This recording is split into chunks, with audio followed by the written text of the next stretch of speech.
Assalamualaikum warahmatullahi wabarakatuh. Kami dari Sekolah SMA Indah Medan kelas 10 akan mempresentasikan ekoenzim. Adapun dari kami yang pertama, perkenalkan nama saya Anissa Febila dari kelas 10. Perkenalkan nama saya Alan Sastra Putih dari kelas 10. Perkenalkan nama saya Tia Putih dari kelas 10. Perkenalkan nama saya Zuna Raini dari kelas 10. Perkenalkan nama saya Afandi Arianda dari kelas 10. Perkenalkan nama saya Aidil dari kelas 10. Perkenalkan nama saya Jika dari kelas 10. Perkenalkan nama saya Farhan dari kelas 10. Berbicara mengenai sampah, apa sih sebenarnya sampah itu? Sampah merupakan hasil sampingan dari aktivitas manusia yang dilakukan sehari-hari. Setiap manusia yang beraktivitas pasti mengeluarkan sampah. Sampah terbagi menjadi dua, yaitu ada sampah organik dan ada sampah anorganik.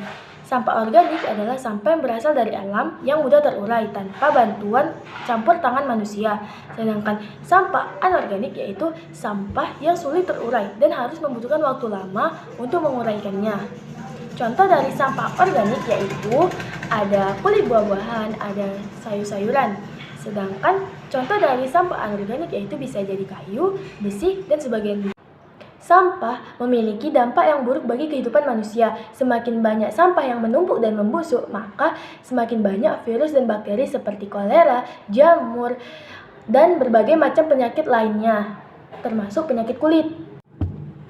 Dampak buruk lingkungan kotor serta polusi sampah yaitu meliputi banyak hal, yaitu adalah pencemaran air. Selain mencemari sungai dan menghambat proses air dan tanah, sampah juga dapat mencemari tanah dan menjadikannya tidak sehat. Tadi sudah berbicara mengenai pengertian sampah dan dampak dari sampah tersebut. Sekarang ada tips yang bisa diterapkan untuk mengurangi atau menanggulangi sampah. Yaitu yang pertama, pilihlah sampah dan buanglah pada tempatnya. Jikalau dia sampah organik, buanglah dia ke tempat tong sampah organik. Begitupun sebaliknya, kalau dia sampah anorganik, maka buanglah dia ke tempat sampah anorganik. Kedua, habiskan makanan dan jangan menyisakan sedikit pun makanan. Kenapa? Karena kalau kita menyisakan makanan itu juga termasuk sifat mubazir dan dapat menambah polusi dari sampah. Ketiga, membawa kantung belanja sendiri dan memakai alat peralatan sendiri. Contohnya, kalau kita pergi-pergian, kita cukup bawa botol air kita saja, tidak perlu membeli botol plastik lainnya. Kenapa? Selain kita mengurangi dampak polusi sampah, kita juga akan bersikap hemat. Lanjut, donasikan barang-barang yang tidak terpakai dan daur ulang dan buat kompos dari sampah. Jadi selain memiliki dampak, sampah juga memiliki manfaat loh. Kenapa? Jikalau sampah ini bisa didaur ulang menjadi sesuatu barang-barang yang berguna. Contoh, sampah dari botol-botol plastik bisa kita daur ulang menjadi contohnya tempat pensil, bunga-bunga plastik, serta sampah-sampah sayuran dan sampah-sampah kulit buah-buahan bisa kita daur ulang menjadi pupuk kompos. Ekoenzim. Apa itu ekoenzim? Ekoenzim ini pertama kali diperkenalkan oleh Dr. Prosukon Pompangfong yang merupakan pendiri Asosiasi Pertanian Organik Thailand. Gagasan proyek ini adalah untuk mengelola enzim dari sampah organik. Jadi, ekoenzim adalah hasil dari fermentasi limbah dapur organik yang dicampur dengan gula merah dan air. Warnanya coklat dan memiliki aroma asam manis yang kuat. Ekoenzim bisa menjadi cairan multiguna dan aplikasinya meliputi rumah tangga, pertanian, dan peternakan. Enzim dari sampah ini adalah salah satu cara untuk manajemen sampah yang memanfaatkan sisa-sisa dapur untuk sesuatu yang sangat bermanfaat. Bisa menjadi pembersih rumah maupun sebagai pupuk alami. Why is it so important? Dari hasil pertama kita membuat ekoenzim, prosesnya akan melepaskan gas ozon atau O3. O3 dapat mengurangi karbon dioksida atau CO2 di atmosfer yang memperangkap panas di awan, jadi akan mengurangi efek rumah kaca dan global warming.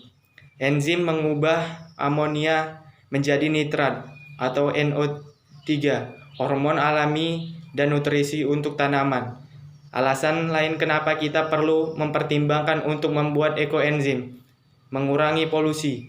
Gas metana yang dikeluarkan dari sampah yang dibuang dapat memerangkap 21 kali lebih banyak panas daripada CO2. Hemat, mengubah sampah dapur menjadi pembersih rumah tangga alami.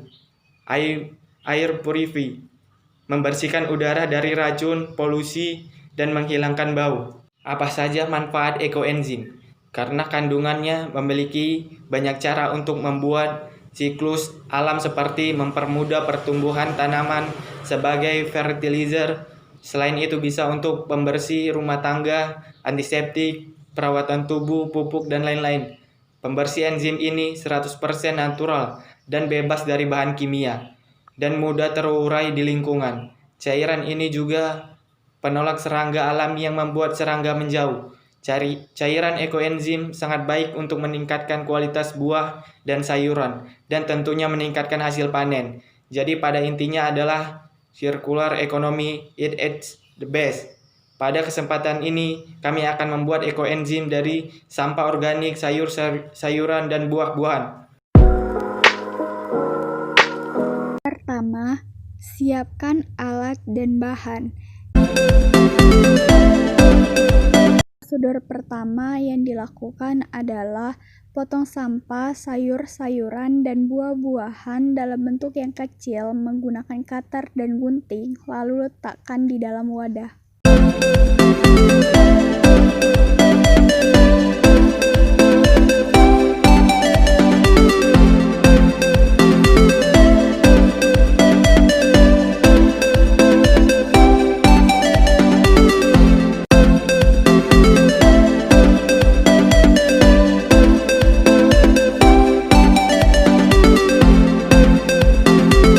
Selanjutnya, setelah sampah sayur-sayuran dan buah-buahan selesai dipotong, lalu dicuci hingga bersih dan ditiriskan.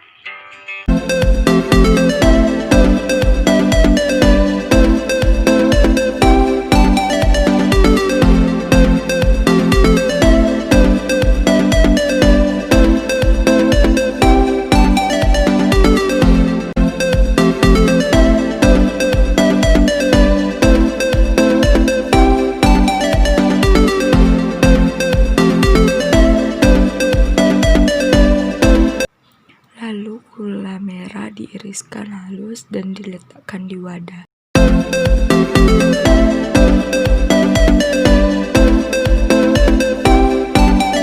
Selanjutnya air dipindahkan ke dalam ember.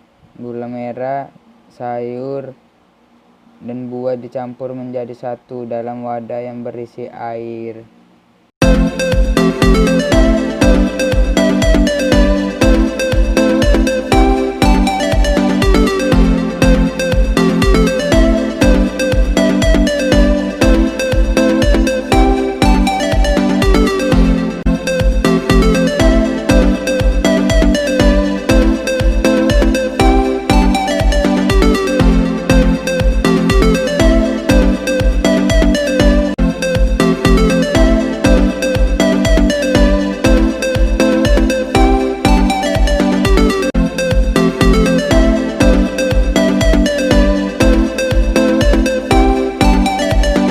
Setelah diaduk rata, campuran tadi diletakkan di wadah botol untuk proses fermentasi.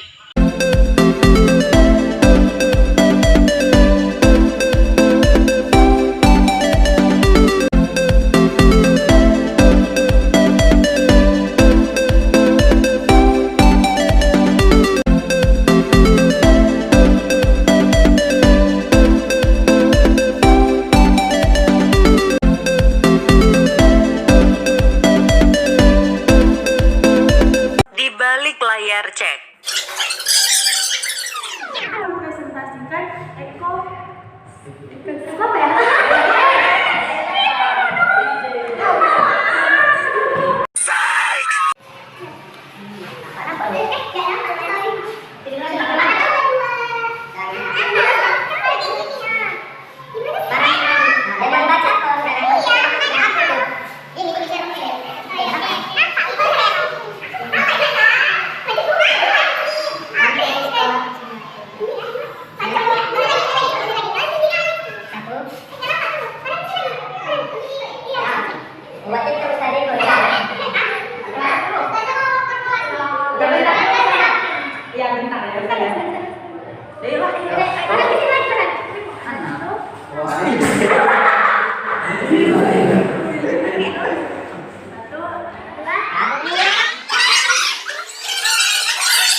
I guess I'm just a play date to you.